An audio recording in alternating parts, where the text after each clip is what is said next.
Hey everyone, it's Tim from YourSixTech. Today in this video, I'm going to show you how to end your PlayStation Plus subscription so you don't get charged again on your credit card from your iPhone.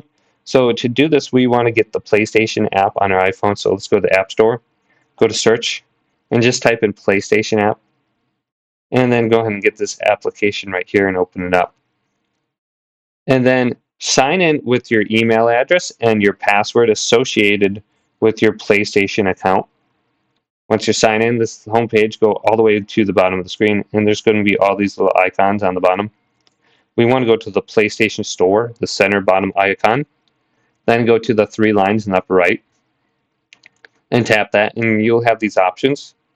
Then go to Subscription Management.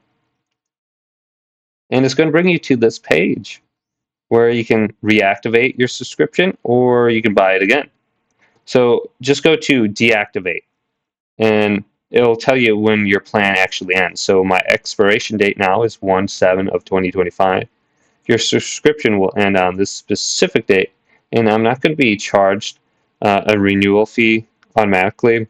Just make sure you specifically go to deactivate or cancel on the bottom there, and make sure you see a expiration date. Once you see that, you know that you're good to go, and your credit card will not be getting charged. So just come to this section and you can find out that information.